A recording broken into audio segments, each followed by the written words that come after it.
Legend of Korra recently came to Netflix, so I figured it was time to talk about it. So The Legend of Korra is really beautiful. The animation is incredible and it all looks really amazing. And I like how it takes a different approach to this world than Avatar: The Last Airbender. And sure, it isn't as good as its predecessor, but it's still a great show that packs a punch and makes you feel for the characters. Korra's journey throughout the show is kind of like an opposite to Aang's. Korra was raised in Avatar, she was always the special one, and throughout the show, she learns how to be human. While Aang is a human who learns how to accept all this power and become the Avatar.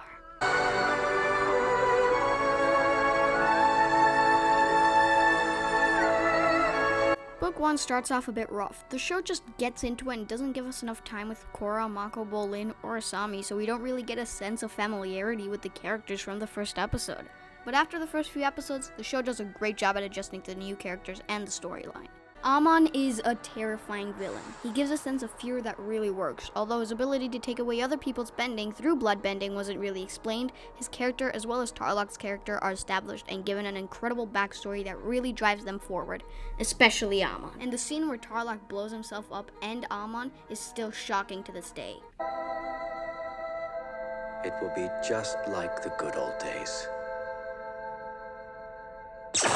The episode in where Korra flashes back to Aang, Sokka, and Toph dealing with Yakone was a great episode, and the writers really knew how to trigger the nostalgia strings in that scene. In my years, I've encountered people born with rare and unique bending abilities. I once bested a man with my trusty boomerang who was able to firebend with his mind. But along with these great things come some not so great things. The love triangle between Mako, Korra, and Asami? Yeah, it's really bad for me. The show doesn't sell me on the relationship in particular, besides Korra and Asami, because I could see how it was set up and the writers did a great job of setting up their romance in the last 2 seasons, but Mako's relationship to both Korra and Asami aren't really fleshed out. He just starts randomly shifting from Korra to Asami, and I honestly don't really like it. Korra regaining her bending suddenly was kind of an inconvenience. I would have liked to see her work for it and really flesh herself out as a character, but then again, the last 2 seasons do a great job of putting her through all of that harsh stuff to finally complete her journey as a character. So book 1 is really good. It takes some time to get into the new characters and the story, but once you do, it's a fun ride. I really liked it, and putting my problems with that aside, it's definitely a good start to the show. And then there's book 2.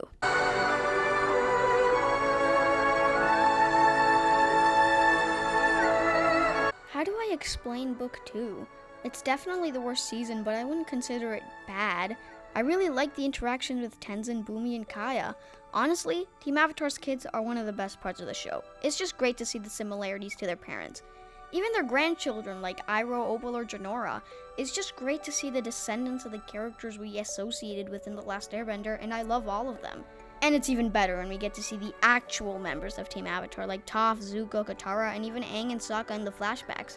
Suki is missing, but still, the show really knows how to play into the nostalgia factor, especially playing with everybody's feelings when they made Zuko's voice actor play Iroh.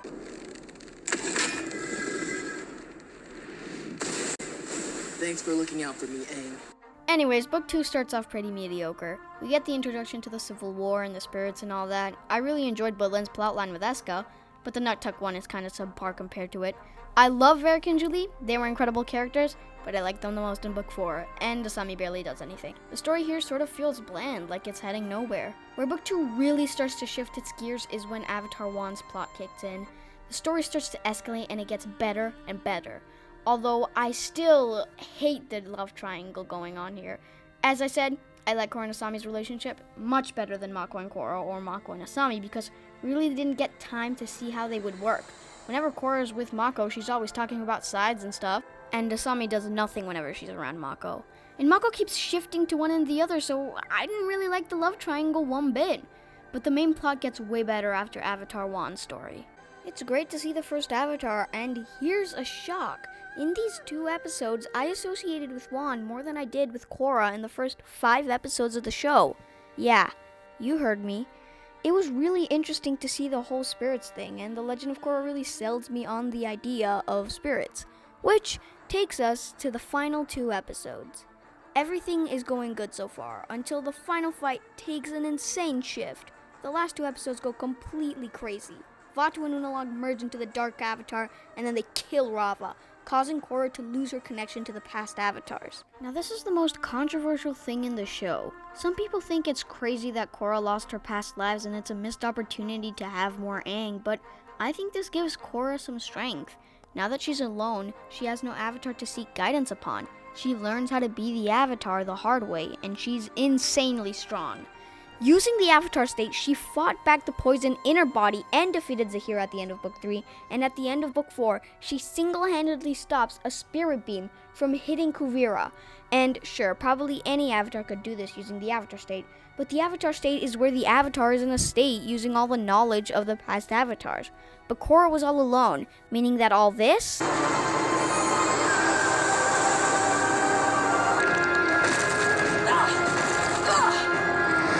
Yeah, all that was just Korra. This probably makes her the strongest avatar ever. But after the Dark Avatar, or Unavatu, as they called them in the show, killed Rava, I don't know how Korra became a giant spirit version of herself. Does the tree just grant her this power? It would make sense if she was still connected to Rava, but she isn't, so she can't go into the avatar state, and that wasn't really explained at all. As well as Janora's spirit power was sort of coming out of nowhere. I mean, it hasn't been established before, and she sort of just has them. Although I love the scenes with Tenzin, Kaya, and Bumi in the spirit world when they're trying to save her. And again, really emphasizing on the whole nostalgia thing, especially when Zhao appears. But back to Janora, she sort of just had the spirit powers, no explanation, nothing, she just had them, and that idea falls flat to me without an explanation. The second season felt like a jumbled mess put together, and once they started Avatar 1's story, they found their footing and started improving, only to have the finale of the season be mediocre.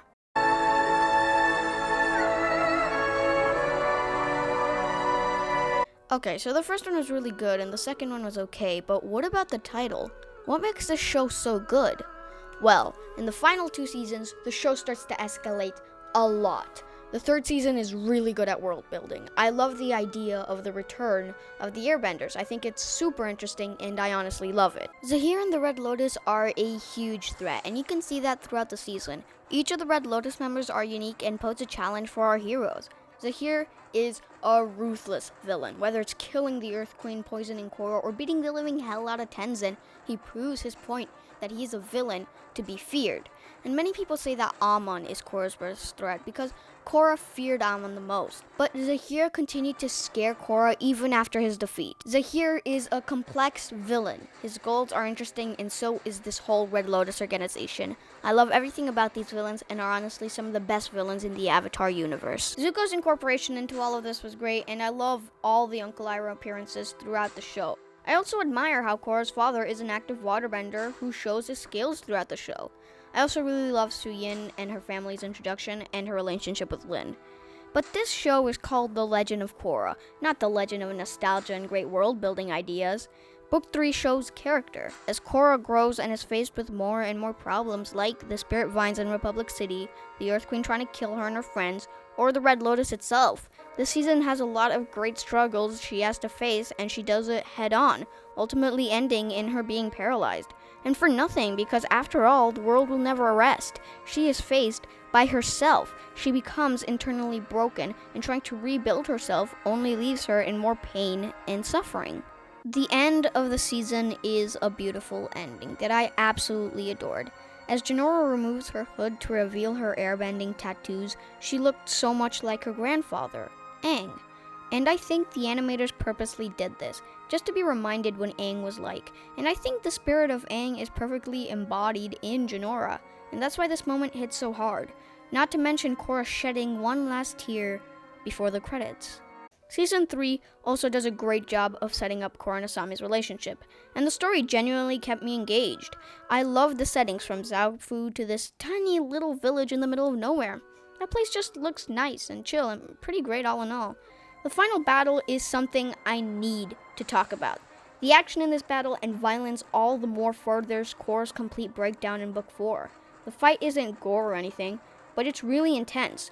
Korra's fighting the poison every second of the fight, and the animators made sure you saw her struggle. Not to mention the other fights, with Mako going against Water Arm Girl and Bolin going against Lava Guy. Their names are Minghua and Gazan, apparently. The fights with Minghua, Mako, Bolin, and Gazan are really intense, especially Bolin and Gazan's fight. I thought it was great how Bolin couldn't metal bend, but he found this new ability and learned how to lava bend instead. And it was really tense watching these two lava benders fighting. I loved it. And then Mako electrocutes Minghua and kills her, and Gazan is crushed to death by rocks. So many more people die in The Legend of Korra than in The Last Airbender. So back to Korra and Zahir's fight sequence. Korra is in the Avatar state, sure, but it's not like it's going to do anything. She isn't connected to her past lives, she can't use their skills, and so she is once again alone. She needs to defeat Zahir alone. And Zahir is one of the most powerful benders ever. He unlocked the secret of flight and used a technique no other airbender has used before by removing the Earth Queen's breath. He is not someone to be messed with, and Korra is really trying to hold on, and by the time the battle ends, it really feels like she's being dealt damage and not something dumbed down. You get the full-on violent fight between these two that really did work better for Book 4, because we as the audience feel Korra's pain, and by showing us the full fight and what Korra had to endure, we feel her complete loss in faith in the 4th season. We get to connect to Korra.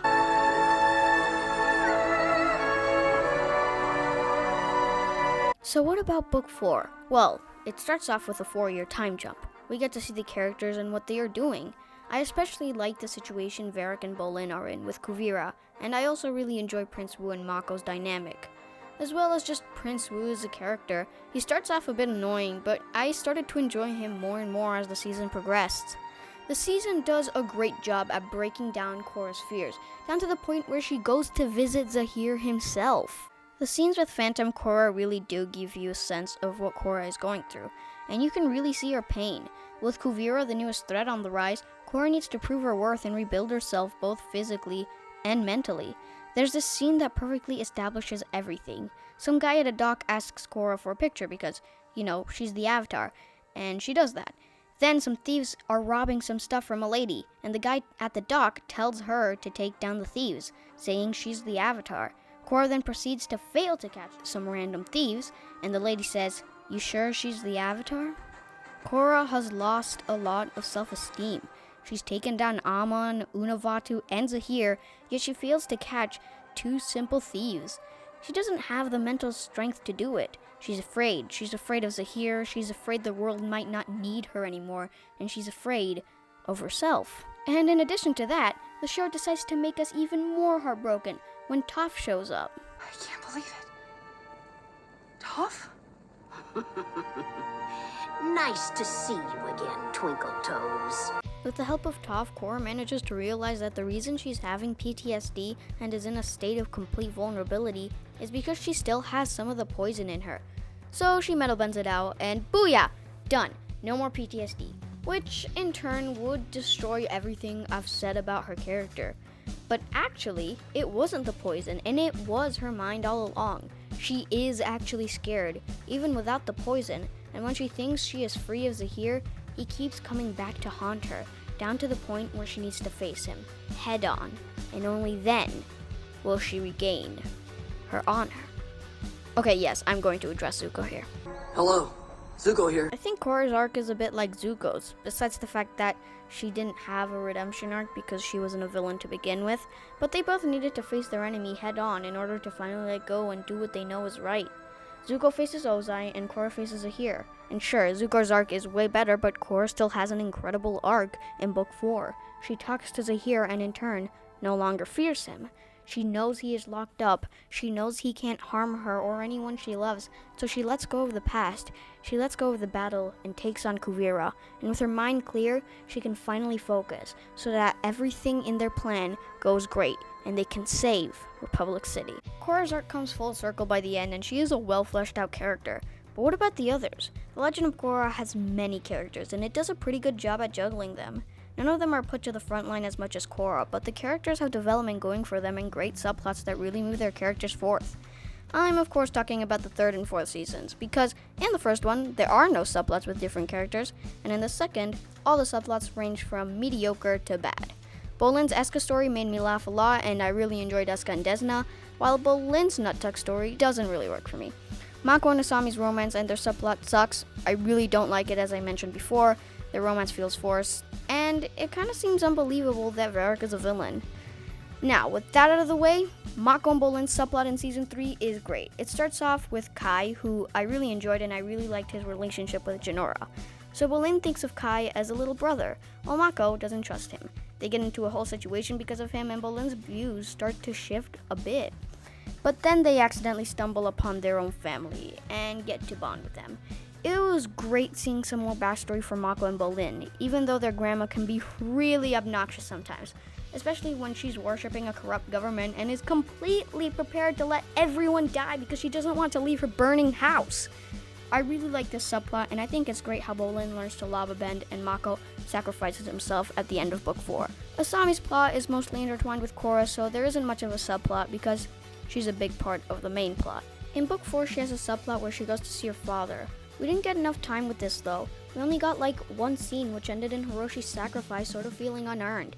But you could tell they were building up her relationship with Korra more than anything else in the show, even if Nickelodeon didn't really let them. Mako has a nice plot, as he grows to be more tolerant of Wu and they end up becoming friends in the end, as well as his sacrifice, which I do think was earned. He's been through many things and lost his friends for 4 years, and Republic City is his home. Plus, his brother was right next to him, so he wasn't about to let everything backfire for his own life. So that was really great for his character. And then there's probably my favorite subplot, or should I say subplots, because this one splits into 2 different subplots. So it starts off with Varric, Julie, and Bolin working for Kuvira. Then Varric and Bolin realize she's evil, and Julie pledges her allegiance to Kuvira and leaves Varric to die. But Julie is actually infiltrating Kuvira's army so Kuvira can fail, while Varric and Bolin become fugitives and make their way to Republic City. I love the scenes where Bolin and Varric are just trying to escape, and then they're attacked by some benders who are imprisoned by Kuvira, and they all go on a boat, and Varric tells an oddly hilarious story in the recap episode. I mean, the story is really stupid, but at the same time, it's pretty damn funny. Anyways, back to the subplot. When they make it to Republic City, Bolin is trying to win back Opal the entire time, and that leads to the Operation Beifong episode, which was really great, and I love the way Bolin freaks out every time he meets someone from The Last Airbender. Oh man, I can't. This can't be happening. It's Lord Zuko. I can't believe it. They rescue Julie, and then Varric ends up proposing to her, and that's the end of the subplot. I love this one so much. It's really entertaining to watch these characters interacting, especially Bolin and Varric, because of the whole nut tuck thing, which I will give props to for creating this gem of a subplot. The Legend of Korra is a character journey for Korra, as she endures villain after villain, is stripped of everything, and is broken to pieces, yet she somehow manages to rebuild herself. The show is a true character study of Korra, and although Avatar: The Last Airbender is a symbol of what the extent of kids' animation is, and will be praised as one of the best TV shows of all time, its sequel did a great job of making a more mature story than The Last Airbender already was. The Legend of Korra is a masterpiece. I'm going to say it. The Last Airbender may be better, but that doesn't mean this show is bad. Far from it. It wasn't afraid to take risks, and it was a great look at depression and redemption, which is why The Legend of Korra should be more appreciated.